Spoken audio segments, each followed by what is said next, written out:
but stories sell. Sell. Yeah. They sell. So how often do you engage your clients in storytelling in their presentations? So storytelling is something that goes in and out of vogue every 3 to 4 years. And when it's out, it's out. So don't go cramming it back in. It's sort of out right now. So there's a real interesting, I'm going to get to that. Let me just tell you this interesting phenomena that we're seeing nationwide. And that is people who have made money in other areas have now all decided they are life coaches. And so they have enough money to have a studio, and they ask their friends, and it's the same little circle of the same 7 people. And I'm sure they're really good people, but they have nothing to say because they keep saying it to each other, and it didn't work the first 12 times. So what happens is then they decide they should tell their story because they're millionaires, and more power to you.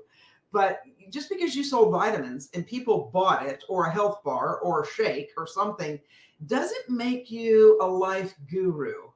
And we keep putting a lot of energy and effort into successful people who are good. And I know they mean well, and I believe their heart's in the right place, but you got nothing to say. You compare that to an Adam Grant, a Brene Brown, a Jane Jenkins Herlong, people who have life stories that change lives. Big difference. Your story has to be true, and it has to be about you.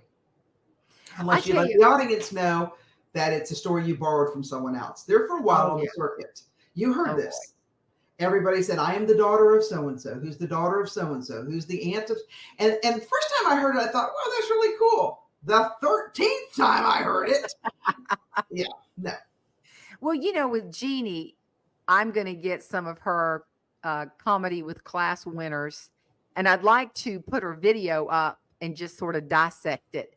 But there is one that went viral, and a lot of people on this listen to Jeannie and listen to her. Sadly, she's so missed.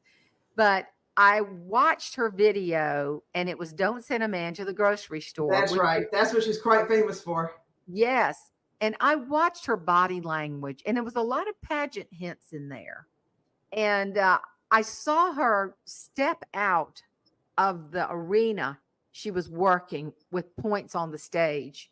People don't realize all that is very strategic. Yes. But she makes it natural when in her presentations. But she literally stepped out and paused and said, now I want to tell you the way Jerry thinks.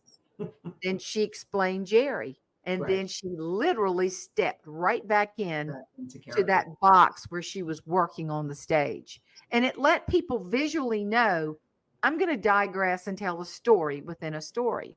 Yes. All of that to say what you teach is very intentional. It is not, get up there and speak from your heart. That dog does not hunt, point, or get off the porch. I'm just telling you. It doesn't work that way.